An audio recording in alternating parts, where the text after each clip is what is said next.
Broadcasting live from atop the Rocky Mountains, the crossroads of the West. You are listening to the Liberty RoundTable Radio Talk Show. Happy to have you along, my fellow Americans. Sam Bushman live on your radio. Hard-hitting news that others refuse to use, no doubt, starts now. This is the broadcast for August the 26th in the year of our Lord, 2025. This is hour one of two, promoting God, family, country, protecting life, liberty, and property, using the incredible checks and balances brilliantly put in place by the founders in the supreme law of our land. The Constitution for the United States of America is our guide. We reject revolution. We stand for peaceful restoration of the greatest country on the face of the earth. I've got the good sheriff with me, Sheriff Richard Mack. Welcome back to the broadcast, sir.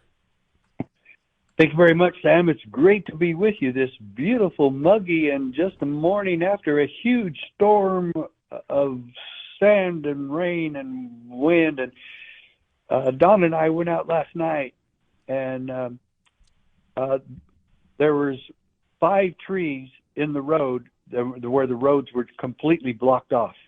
And wow, it was a horrible storm in Arizona, but we got much needed rain. But you don't see that kind of destruction a lot. No, not at all. But I watched the news again, and it showed the big wall of the sandstorm just as it was engulfing the entire Phoenix Valley, the Maricopa County area. And the Valley of the Sun was the Valley of the Sandstorm last night. Wow, makes you feel like you're in Saudi Arabia, my friend. Man, it looked like it. Man, it was That's something crazy else. Town. All right, we normally start out with kind of a quote from your Supreme Court case, since it is the greatest 10th Amendment decision ever rendered. And so we kind of thought we'd start out with a little tidbit from that. And then somebody wrote a book, and they put the good sheriff in it. We'll talk about that, too, coming up. Sheriff? Yeah, thank you, Sam. Probably the most famous quote, probably most powerful that I have seen, and there's lots of them. A lot of people say, like Bill Mitchell, he believes it's another part about where it talks about the federalism issue and we're staying within our own spheres of authority. And Bill Mitchell really likes that one. But you and I have really clinged to the part where it says, but the Constitution protects us from our own best intentions. Well, the very next paragraph after that states this, and this is, of course, Justice Antonin Scalia speaking for the majority. We adhere to that principle today and conclude categorically, as we concluded categorically in New York. That's when New York sued the federal government in 1992. So let me just throw in something really quick. Categorically means basically the whole shooting match, 100%. And when he says then, as New York, now he's basically quoting prior court cases that highlight the same truth. So he's doubling down, sir. Yeah, he really is. And so that's why I came up with this paragraph for today. I'll start over. We adhere to that principle today and conclude categorically, as we concluded categorically in New York. The federal government may not compel the states to enact or administer a federal regulatory program, period, end quote. And this is where we differ from a lot of conservatives. A lot of conservatives want to force local people to do local, things on behalf of the general government. There's no authority to do so. Consequently, though, you can't stand in the way of the general government when they've been given a task delegated to them by we the people, such as the border or stopping illegal immigration in the United States, et cetera, or removing those who are here illegally, et cetera. Yes, they cannot compel the general government cannot compel the local government to do that, but they also can't, the local government people cannot stand in their way or run interference or collude with the enemy or the criminals in this case. That's not right. Authorized either. Now, it doesn't specifically say that in this example, but it does say that, hey, they cannot force local people to do things. Conservatives might not like that in this case, but that's the truth, Sheriff. Yeah, it is. And where they've been delegated certain powers within the Constitution, they have the authority to do that. But the thing of it is, the problem is the federal government has authorize themselves powers that they were never intended to have, and that has become the problem. So yeah, they have 5 law enforcement powers delegated to them. 5. That's it. That's all they get because of the 10th Amendment's assertion that the powers not delegated to the United States government remain with the people or the states, and the states have failed miserably to maintain that sphere of authority and standing against federal overreach and flat out criminal self-appointments of powers they simply were never intended to have. Yeah, and while you're at it, document those 5 so people understand. It's like counterfeiting's one of them, right? Okay. Yeah, so the first one mentioned was treason. They have the authority to investigate treason, and I wish they would do that a lot more, and they still need to do it a lot more. From the Alejandro Mayorkas and the Biden cabinet, and anyway, but we'll just keep this short. Treason, counterfeiting, felonies committed on the high seas or piracies. They are required. They shall, in Article 4, Section 4, shall protect our borders from invasion. And number 5 are violations of treaties. That's the only law enforcement 5 powers delegated to the federal government. Other than and if that, you notice, 2 out of the 5. If you notice, 2 out of the 5 have nothing to do with the United States in the sense of domestic. It's foreign, issues. The high seas and right. relating to trade. Those are kind of international discussions. The internal 3 right. have international implications. The counterfeiting one, deals with our money everywhere. So that's, and so you can always think of the general government as foreign affairs to the state's domestic affairs. That's a good way to think about it and kind of understand it. But even if they have responsibility for the borders and illegals cross the borders, and we have people here illegally running around in the several states, hey, the general government has every authority to go into the states and round them up. That's, again, delegated to the general government. And, we can't force them, the local municipalities, to help, but they also can't hinder. And that's really a point Trump has been making. I think it's lost on most liberals, though. I don't think they get it, unless it's a cause they engender. Then they completely get it. I don't understand that disconnect either, Sheriff. No, I don't either. And it's simply the reason this has all happened is the 2-party system. And they've gone into Washington, D.C. and played politics and with their power, and especially the power of the purse. The federal government then just came up with all of these other programs that simply were illegal.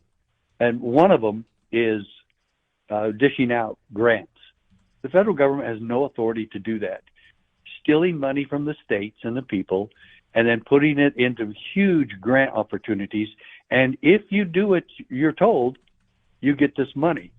Now, there's a sheriff out here in Arizona, Dave Rhodes, in Yavapai County, and he and I speak frequently, and he is a good man. And he and I were discussing this just the other day, and his office, the Yavapai County Sheriff's Office, gets about $500,000 every year from the federal government. And during COVID, they called him and they said, you have to do this and this and this for COVID-19 mandates. And if you don't, you're going to lose your $500,000. And you know what he told him, Sam? He said, "Fly a kite, come don't and care. take it. Come and take it. I don't care. I don't care. Come and take it, because I'm not doing that. I don't work for you, and I'm not doing it." And guess what, Sam? He never They heard from him backed off. again. He never. That's correct. I'm not telling Because, you. see, they know the truth, and if there's cases like yours, somehow, the good Lord was helping you to where that became a great Supreme Court case win. But they want to avoid cases that they know full well demonstrate who has what authority and what power. And when the push comes to the shove, it's a jurisdictional discussion. The mainstream press wants to lie and say, "Oh, Sam and Sheriff Mack and others, they want to think that the sheriff's in charge of everybody, including the president." That's a lie. To us, it's a jurisdictional boundary discussion. It's what jurisdiction are we talking about and who has authority in that jurisdiction. In the county, the local elected county sheriff is the chief executive there. Now, is he more powerful than the president? Is the sheriff more? It all depends on jurisdiction, on who has the authority and the power, right? Sometimes yes, other times no. Yeah. Go ahead. That's right. Yeah, no, that's exactly correct. I'm glad you brought that up. All right, when we come back from the break, ladies and gentlemen, we're going to talk about this a little bit more because I think it relates to several different topics Trump's working on. I'm a little concerned about some of them. Let's get the good sheriff's take, shall we? Hey, if you want to become part of the posse, CSPOA.org.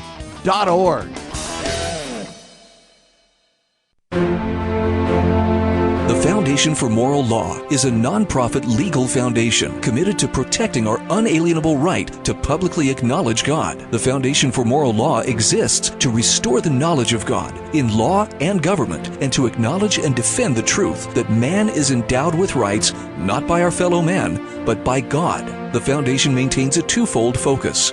First, litigation within state and federal courts. Second, education, conducting seminars to teach the necessity and importance of acknowledging God in law and government. How can you help? Please make a tax-deductible contribution, allowing foundation attorneys to continue the fight. You may also purchase various foundation products as well at morallaw.org. Located in Montgomery, Alabama, the Foundation for Moral Law is a nonprofit, tax-exempt 501c3 founded by Judge Roy Moore. Please partner with us to achieve this important mission. morallaw.org. Step into the boots of the American West with Range Magazine, where grit meets grace. This is a front row seat to the stories, struggles, and triumphs of ranchers, farmers, and stewards of the land. From jaw-dropping photography to no-nonsense reporting, Range brings you the untold tales of life on the range. Whether you're a city dweller with a cowboy's heart or living life where the pavement ends, Range speaks to the soul of the West. Subscribe today at rangemagazine.com. Are you ready to stand up for your community and support your local sheriff? Join the Constitutional Sheriffs and Peace Officers Association and become a vital member of the Sheriff's Citizens Posse. At CSPOA.org, we empower citizens like you through weekly webinars, arming you with the knowledge to back your constitutional county sheriff.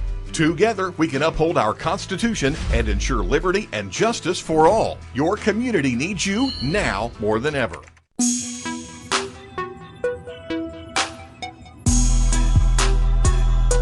All right, back with you live, ladies and gentlemen. The good sheriff with us, Sheriff Richard Mack.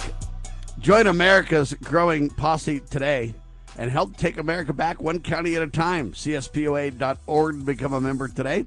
And we're talking about, hey, the reality of Sheriff Mack's Supreme Court case win.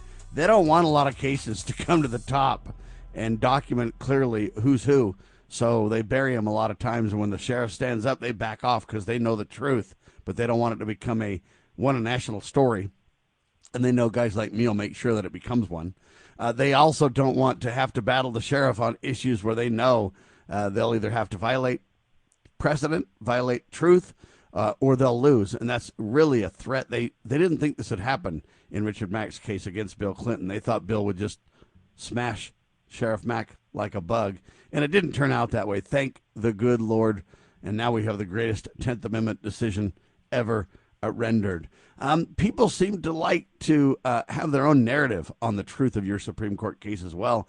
A lot of the mainstream press and government officials are like, oh, that's a narrow case about sheriffs. Oh, that's just a narrow case about guns. Or that whatever they like to do, they like to play games and present it in my opinion, intellectually dishonest way. Because they're not telling the truth. It's not only about guns. That was just the topic at hand. But the court cases provided, as Scalia highlighted, as we, definitively define this in New York. So these other cases are about different topics is why I'm saying this. They want you to believe, oh, it's about sheriffs or guns, but they're lying when they narrow the scope of it. It was very broad. Dual sovereignty is a, principle that documents the delegated authority that we gave states, thus the state constitutions, and the general government, thus the general government constitution. So, Sheriff, I really take issue with the narrowing of this, and I guess somebody wrote a book, put you in it, and they're doing some of that, but maybe a little credit goes around too, huh? Well, this book called Extremism in the Police by Carla Lewandowski and Jeff Bumgarner. Right. Jeff Bumgarner. Okay, so we got mentioned in the book, CSPOA, and my case. And Sam, they have so much misinformation in here because most of what they're doing, this was very lazy research, almost to the level of incompetence. Because all they did is Google me and then quote other people who have lied. And they've never verified any of the information from ADL or SPLC or any of the references they get. All they do is simply quote whoever opined about me on the internet or anyplace else. And so, however, to their credit, they actually give both sides. This is how many times, Sam, have any of the people lying about you and me and my Supreme Court case, most of them have never done one simple thing, and that is talk about my Supreme Court case. The only reason that any of them know me and that I ever became prominent in any news media outlet is because of my Supreme Court case.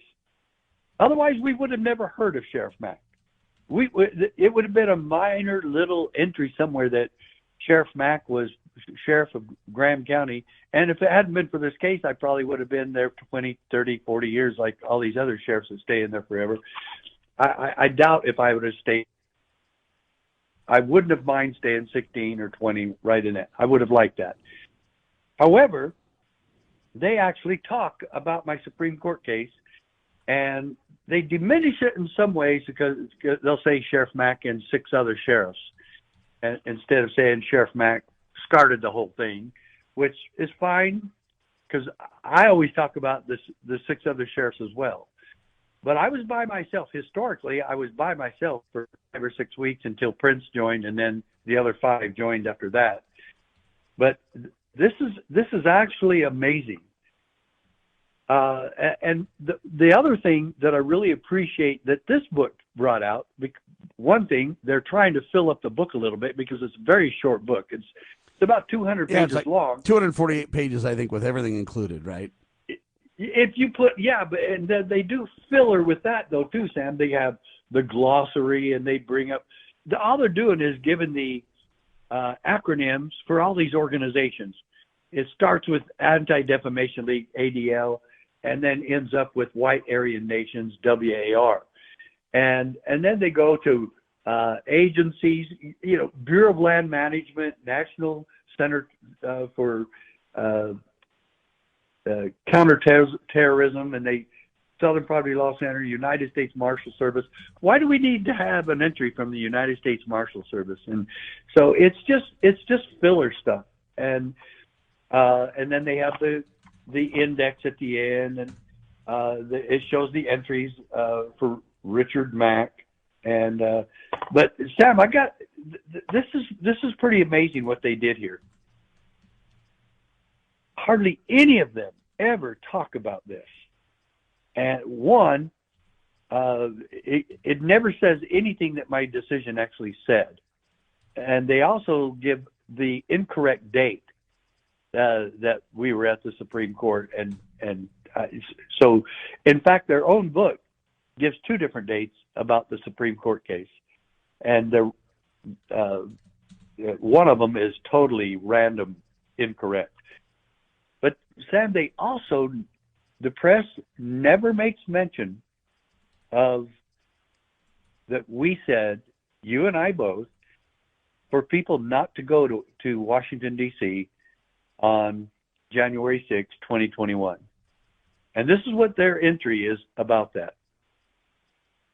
Quoting this book. And remember, the book is called Extremism in the Police. And the biggest astonishing thing about this, Sam, is for this hardback book of really maybe 178 pages.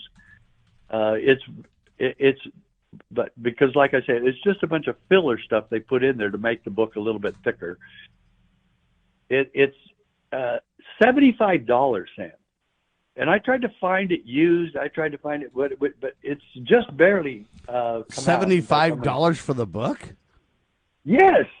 I had to pay $75 for this. I almost turned it down, but I had to see what they were saying about us. And so, let's see, copyrighted in 2024. So it's just been out a few months. And I've never heard of it before. I'm kind of surprised, but it can't be a very big seller when you talk about $75.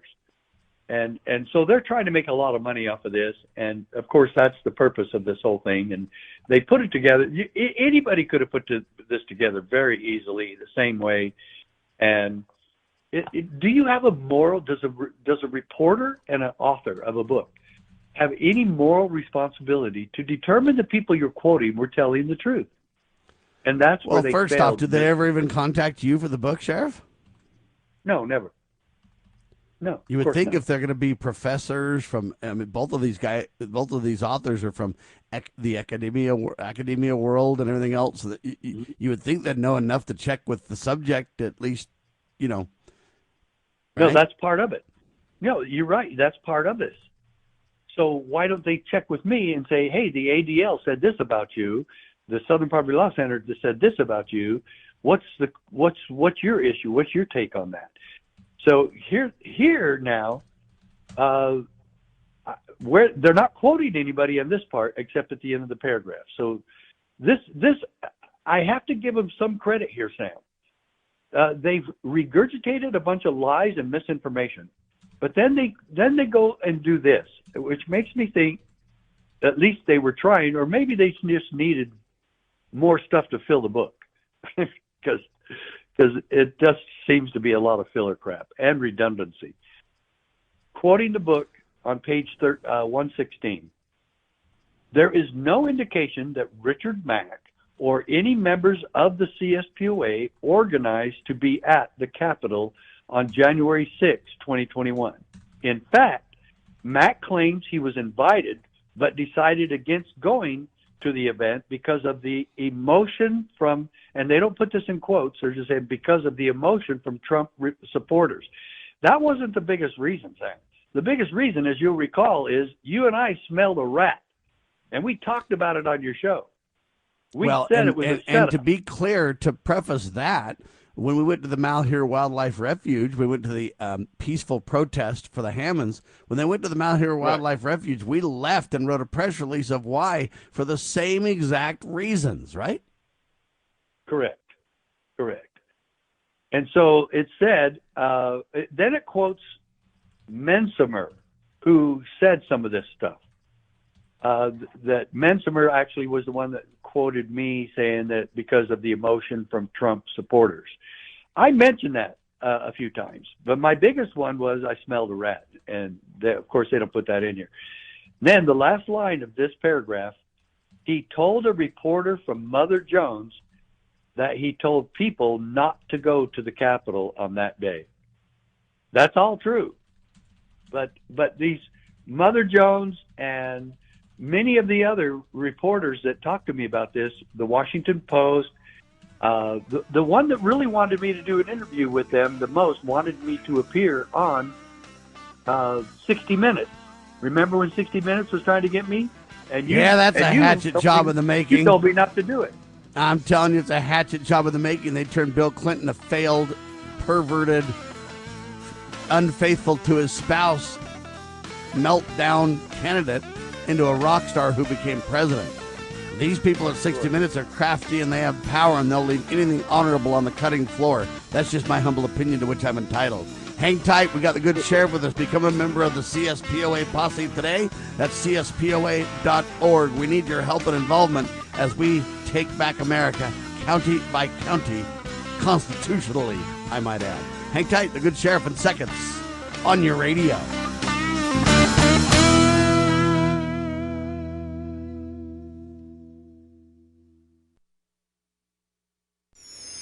Pursuing liberty, using the Constitution as our guide. You're listening to Liberty News Radio. Breaking news this hour from Town Hall. I'm Rich Thomason. How bad was crime in the nation's capital before President Trump's crackdown? The president's deputy chief of staff says it was a whole lot worse than we knew. We've uncovered, in the process of uncovering, a massive scandal in Washington, D.C. with the doctoring of crime stats. And the Department of Justice, under the Attorney General, is leading the effort to uncover this. But when we ultimately share the results, it will stun you. Stephen Miller says there are allegations that murders and homicides were reported as accidents instead of murders. It's been 12 days now without a single homicide in D.C., and the president's talking about federal intervention in some other big cities, including Baltimore, Chicago, New York. But Illinois' Democrat governor is warning the president to keep his hands off Chicago. You're fired. President Trump's message for Fed board member Lisa Cook. She's insisting, though, that she's not going anywhere, and her attorney is promising a court fight.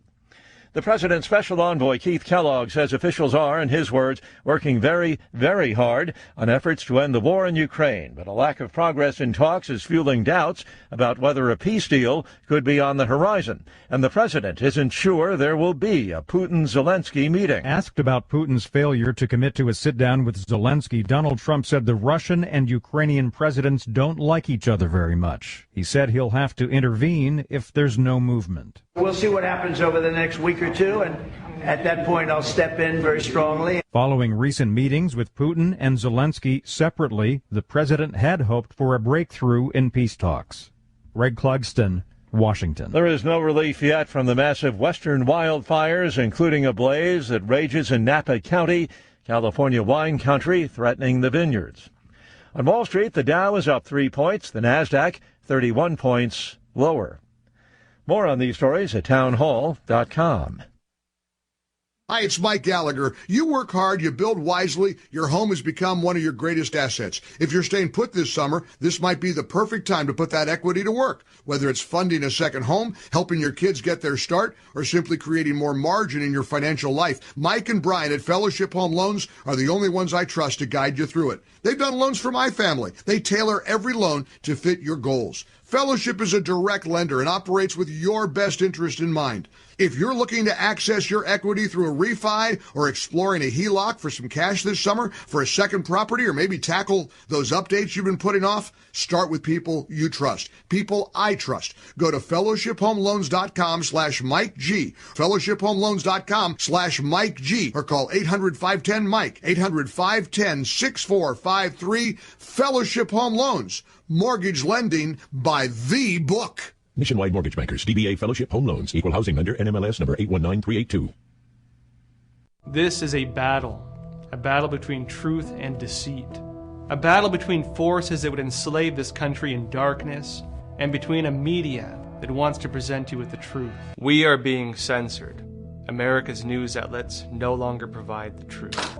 90% of news outlets in the United States are controlled by 6 corporations.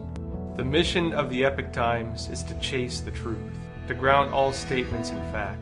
TheEpochTimes.com. Looking for an IT partner that truly understands your needs? Managed IT Services is the answer. We meet with you regularly to discuss your goals and form a tailored technology plan. Our customers have called us a trusted advisor who delivers. When it comes to IT, we do it all. Firewalls, cloud storage, server migration, and more. Say goodbye to long-term contracts and hello to a team that earns your business month after month. Call 801-706-6980 now and let Managed IT Services transform your IT experience. So, you two are real actors, huh? Well, I was an extra on a soap opera for 3 years. And I'm best known for starring in cat food commercials. Meow. And you're going to play our parents for how long? Oh, just during dinner for the next few years, probably until you're both off to college. Your real parents will be back every night at 8 o'clock. 8 o'clock? Hey, your dad's busy. He's got work, softball, client functions. Yeah, and your mom, she's got the literary club and play rehearsals. So. Don't you worry. They'll be back on time. Otherwise, we get time and a half. Ka-ching! Okay, according to the script, we're supposed to ask you how your day was. Yes. Okay, I guess. Ooh, is that the best you can do? I think I want my real parents. I don't see that in the script. No ad-libbing, please. There's no substitute for a loving parent. And when you're really there, you'll know how much you care. From the Church of Jesus Christ of Latter-day Saints. For more tips on strengthening your family, visit family.mormon.org.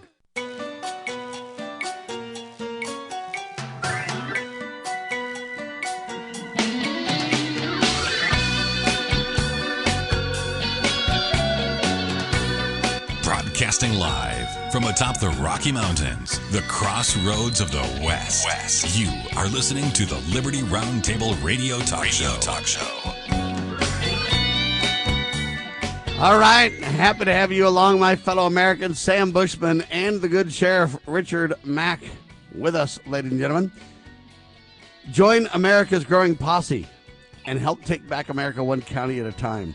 So I crafted a headline for this book that is written by these two professors that seems to take on Sheriff Richard Mack. They get some stuff right, a little bit of credit, but they never contacted the good sheriff.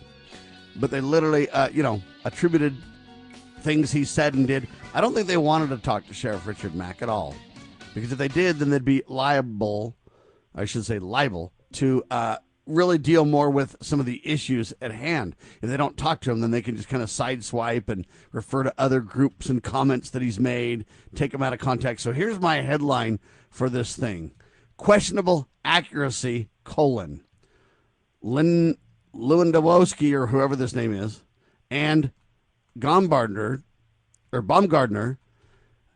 their book on police extremism spurs controversy and criticism.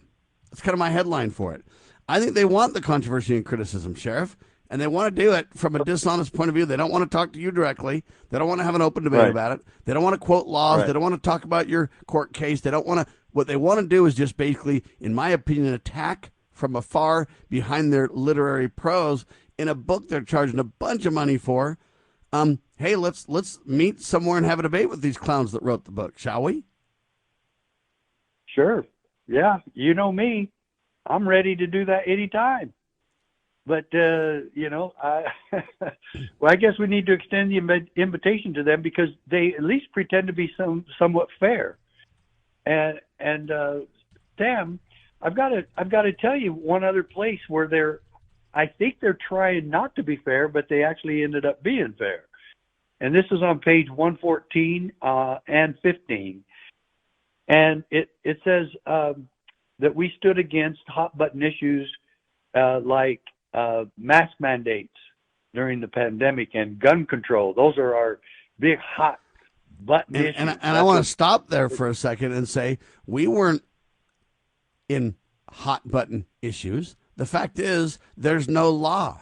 When governors and mayors or whoever say you got to wear a mask and there's no law, it's not a hot button issue. They're making it a hot button issue with their politics. The truth is it's not the law. And that's where I want to debate these people till the cows come home and say, look, you show me the law and then we're going to talk about it. Otherwise, if it's not the law, it's not controversial. We're just telling you we're not going to obey when it's not the law. And what we're telling you is there are checks and balances in America that prevent anybody from just mandating whatever they want to. That's the genius, the beauty, the blessing of the greatest country on the face of the earth, okay? And when it comes to the Second Amendment or gun control or whatever else, hey, our supreme law is clear. Anybody who's on the opposite side of that is involved in controversy and hot button discussions, but we're certainly not, right? Yeah, well, I don't mind talking about any issue that's where they're attacking the Constitution. But it's kind of funny. In the same sentence, they write, CSPUA has used hot button issues such as gun control and mask mandates during the pandemic to confront federal laws. They call it a mask mandate in the same sentence as they call it federal laws. But what federal laws do we what federal laws do we confront? Every federal law that we know of, we pretty much support. Now, we can say something's unconstitutional, but we never choose to riot or disobey or anything else. For example, the IRS. Hey, we're telling you the IRS is a criminal organization and against the law. Oh. And if you really study the law, we're correct. We might disobey, Sam. That's exactly what I did. I disobeyed them. But so just maybe. And I would look at it differently. And I don't mean to play games with words, but see, I think President Clinton disobeyed. You did not disobey. Well, true. And I don't mean to play games with words. It's not about words. It's about the fundamental, who has authority? Bill Clinton said, hey, you're going to do this or I'm going to arrest you. He's not obeying his oath. That's the problem, right? Correct. And they created a law to, quote law, to have us arrested. But this is something that somebody has never done, and they don't call it the right name, Sam. But I believe they're talking about our resolution that we did at the conference in Las Vegas. And they call it, though, quote, the stance of a constitutional sheriff, instead of actually saying the name of that document. And then it says, the document states that the office of sheriff will not violate the rights of the people. And then they give a list. And it goes from A to H. And wow, I think, did they?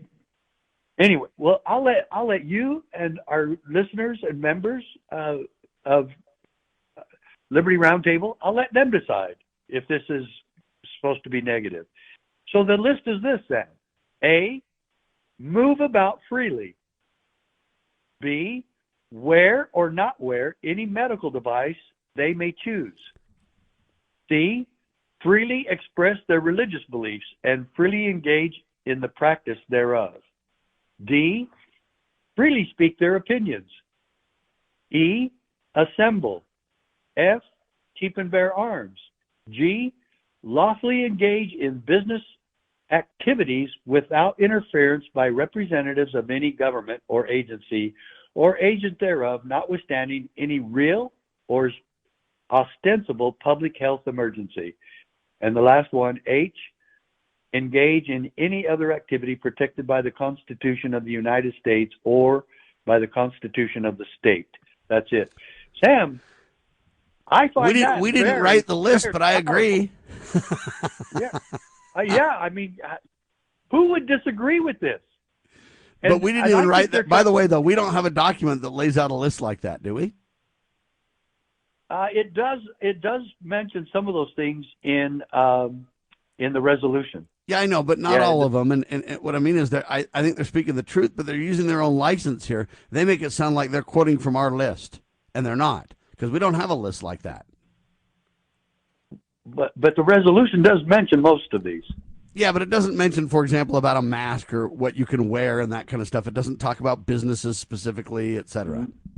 No, I don't. Yeah, I don't know where they got that one, but maybe they're picking and choosing from other places. But I also don't get where they come up with the quote, the stance of a constitutional sheriff. I guess that could be in there also somewhere, or some of our writings and some things we've said.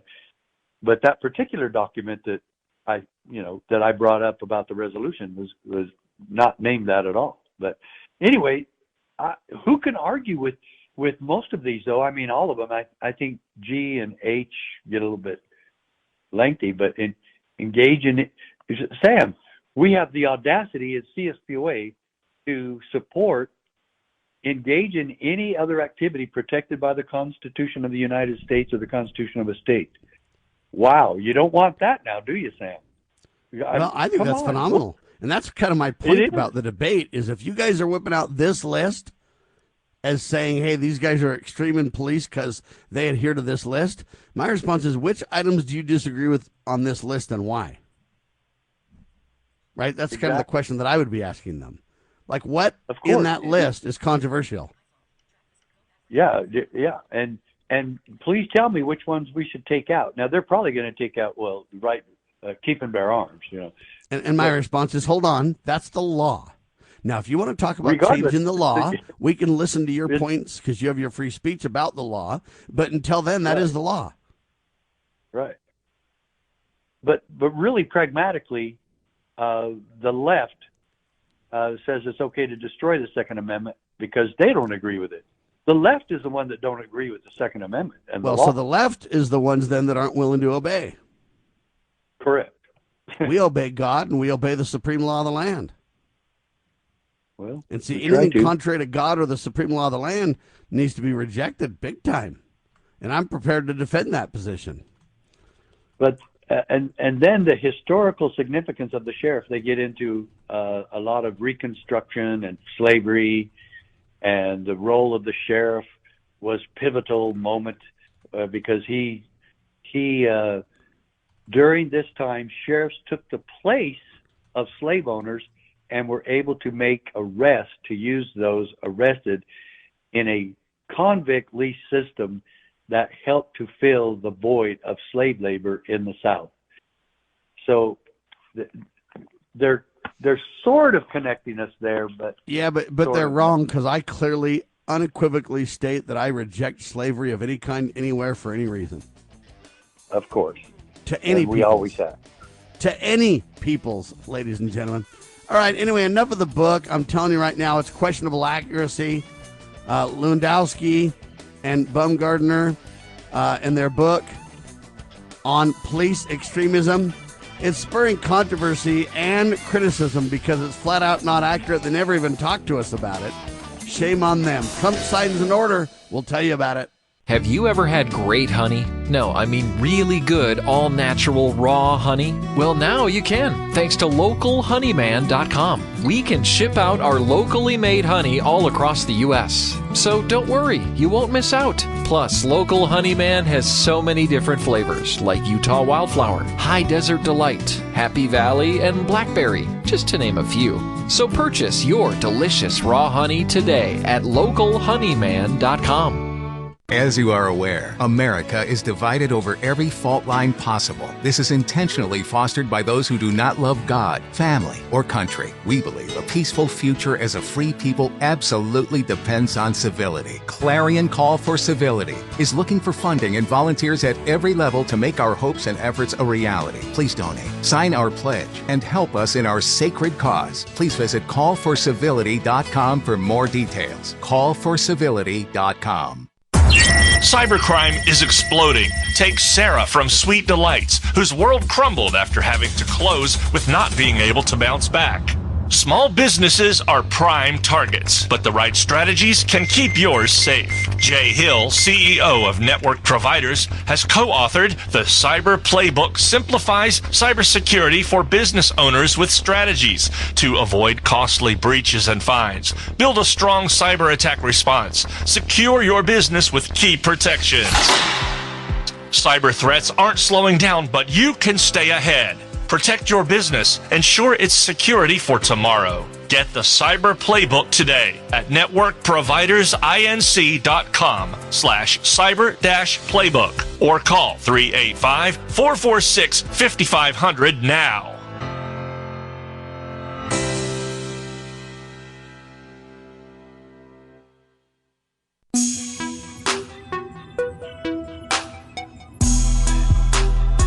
Join America's growing posse today, ladies and gentlemen. CSPOA.org. You can become part of the solution. All right, this is an interesting headline. I want to get Sheriff Mack's take on it. It's from USA Today. Bart Jansen wrote the piece for USA Today. Headline says, Trump signs executive order aiming for 1 year jail time or jail terms for flag burning. Attorney General Pam Bondi said the goal of prosecuting people for the flag burning could be accomplished without violating First Amendment rights. Now, I'm not a flag burner. I don't believe in burning the flag. I'm against it personally. But I also think, hey, if it's their flag, meaning it's their property, they have every right to burn it if they want to. Now, some people say it's an act of civil disobedience. I agree. Others say it borders on criminal. I disagree. Orrin Hatch, my former senator, was big on this. He wanted to, but I'm against it because I believe in free speech and the right to peacefully assemble. And if you want to burn a flag, you can. The Supreme Court back in 1989 ruled in a 5-4 decision that burning the American flag in and of itself is a form of political expression and is not illegal. Sheriff? Who were the four that were dissented on that? I don't know. I'd have to go back, look back in '89. But that is so stupid, Sam. This is look. I don't know what they're trying to do here to look overly patriotic or whatever, making it a crime to desecrate the flag.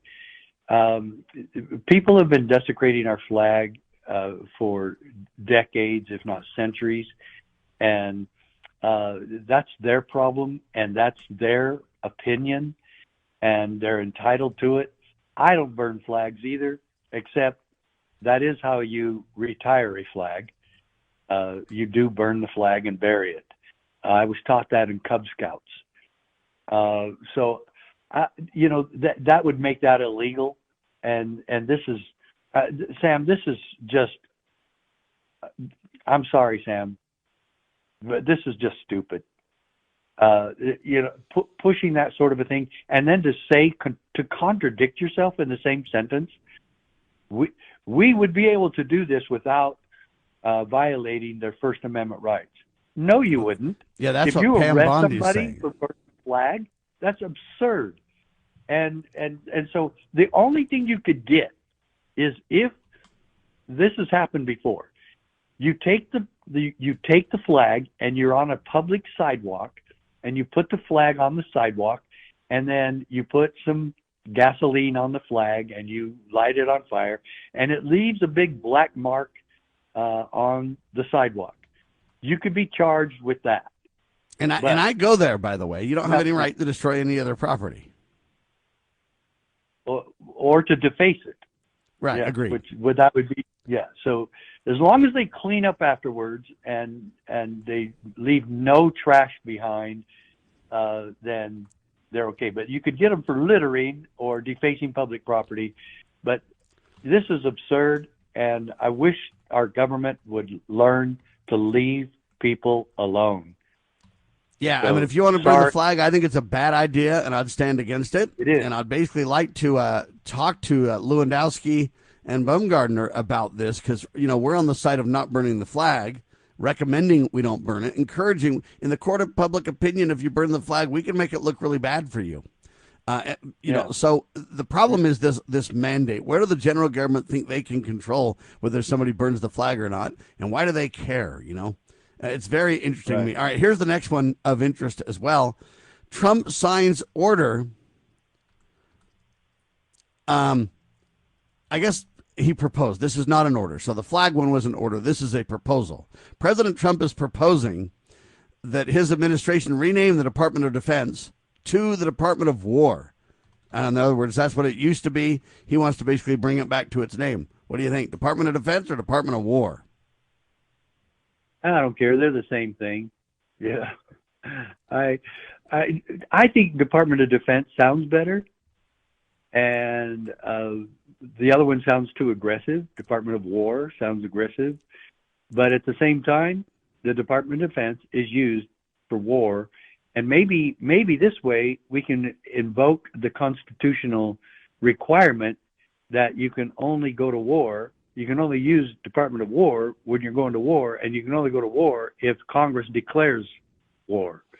So and maybe that is the point. So I don't care what it's called. I like the defense idea as opposed to offense, but I like the war idea because it clearly denotes what it's for and when it can be used. So even though I know it's a little bit weird, I kind of, I see the discussion being very valuable, and that's why I think it's not an executive order from the president. It's a proposal. And I think he's trying to attract discussions around these topics that are valuable and helpful. And I commend the president for bringing this up because, hey, when it's the Department of Defense, it just sounds too sanitized. The Department of War at least clearly says, hey, this is about war, and then we can talk about the War Powers Act. We can talk about who has authority there. Anyway, it's a very great discussion. Great debate to have. Trump also says NBC and ABC should lose their licenses over news coverage. The president called out the national networks, basically saying, hey, it's unfair coverage of Republicans and conservatives. Jackson Richmond with the piece.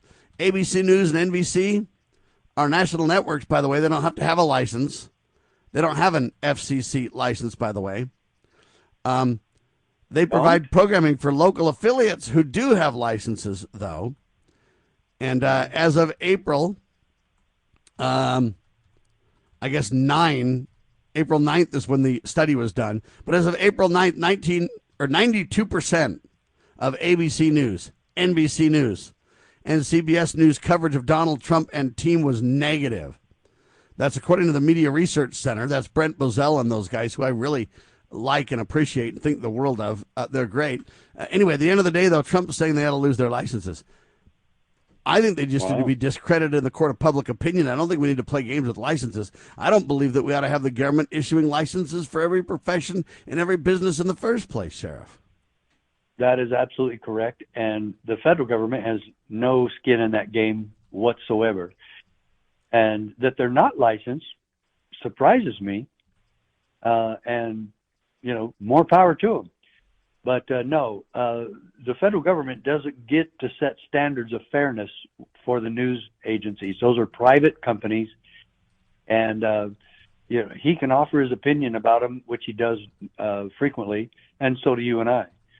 And they're dishonest and they're corrupt. But sorry, the public needs to turn their back on them. And these regulations for the freedom of the press. Freedom of the press means you take the good with the bad. And government does not get to self-ordain its position. Yeah, it's a horrible, dangerous precedent. What happens when it's Biden and Clinton and team or somebody like that, or Barack Obama? So it's disaster. I understand the point Trump's making, and my response is that people can turn against them. We can defund them at all levels of government. We can stop their special privilege that they get at the White House or the press corps or any of that stuff, by all means. But when you start wanting to say, hey, let's threaten their license or threaten their speech, free speech rights, etc., I mean, hey, they have every right to have 92% of this coverage to be negative. But here's my response. We can also barbecue in the court of public opinion. Look how they had to sell that one company. Which one is it? MSNBC or whatever? Because, hey, it's got such low ratings. Nobody cared. So we can do this without governmental mandates, and we need to. Final story of the hour, Sheriff. All 55 million U.S. visa holders will be investigated. What do you say to that?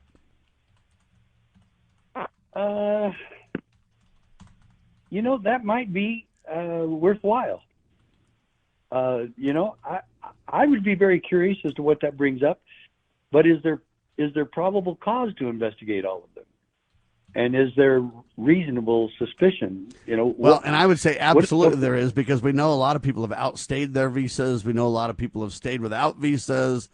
So analyzing these things are good, but I think it doesn't have to be an all-out crazy investigation. I think you could, use due process. You could find out who hasn't committed any criminal activity, who has. Now you've got two buckets. Who has overstayed their visa, where their visas are expired, who hasn't. There's a few criteria that you could do that could quickly dismiss a lot of these fast, and then get to the bottom of what really matters. I think it's a great plan. It's a lot less expensive than going into the streets and trying to arrest these people without having our ducks in a row first. So I think it's a wise move, and I think it's a careful move, and I think it respects due process as well if it's done right. Yeah, I don't see any problem with it, and it could be an amazing investigative tool. So yeah, why not? So yeah, go for it. All right. Trump fires Federal Reserve chairperson Lisa Cook. He accused her of deceitful and potentially criminal action in a financial matter. The Epoch Times. It all relates to her getting mortgages in multiple places, claiming that they're her primary residence. That's patently illegal. Members of the board who are appointed serve 14-year terms, which I find kind of outrageous. Why so long, for crying out loud? That's a problem in and of itself. And finally, Lisa Cook says, I will not resign. The showdown's on between Lisa and Donald. We'll keep front row seats. How's that? For Sheriff Mack, CSPOA.org, and yours truly, we the people can and will restore America. Say that again, Sheriff? Just fire her. Don't give her a chance to resign. He already did. That's the battle. God save the Republic of the United States of America.